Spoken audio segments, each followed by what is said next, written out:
As the lower chamber reflects on yesterday's ratification of House Bill 4058, or the General Appropriations Bill, which House Speaker Faustino D. III claims underwent rigorous vetting. A growing number of lawmakers most publicizing the notorious BICAM proceedings to ensure no shenanigans or suspicious entries are sneaked into the bill.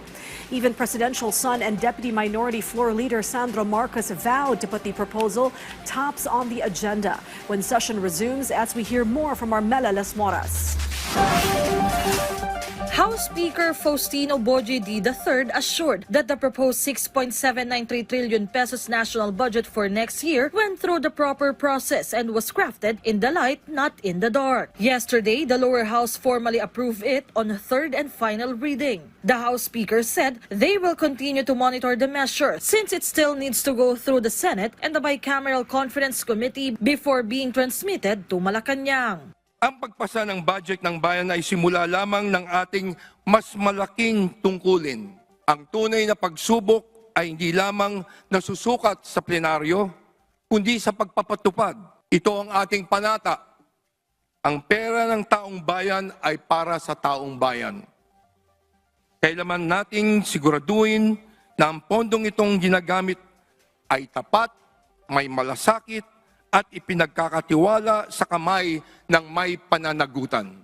For now, the Makabayan Bloc continues to oppose the inclusion of unprogrammed appropriations in the proposed budget, saying these are still prone to corruption. Although the House Committee on Appropriations has already assured that this portion on the budget has already been cleaned up. Merong provision sa unprogrammed appropriations na nagpapahintulot sa DBM na dagdagan ito ng kahit magkano mula sa ibang mga pondo ng unprogrammed appropriations. Actually, may backdoor pa rin dito.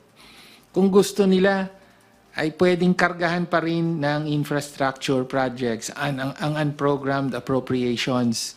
As the budget process moves forward, Representative Tino highlighted the importance of ensuring an open BICAM or making the meetings of the Bicameral Conference Committee accessible to the public. Hence, they continue to urge the House to pass the resolution on this matter, a call that is also being supported by the Akbayan party list. Dapat hanggang sa dulo ng budget process, lalong-lalo na sa BICAM, ay open siya so that we can be assured na walang mangyayaring insertions tulad ng mga naging controversial in previous budget cycles. Bukod sa gawing transparent yung proceedings, may pangangailangan din kung gusto talagang ipaunawa sa publiko, sa ordinaryong mamamayan ng proceedings, kailangan may effort na gawin pa rin ang Kongreso at Senado na ipa-simplify, di ba?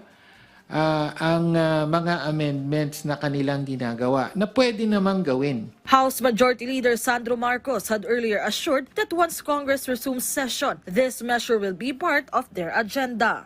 Mela Las Moras from the National TV Network for a New and Better Philippines.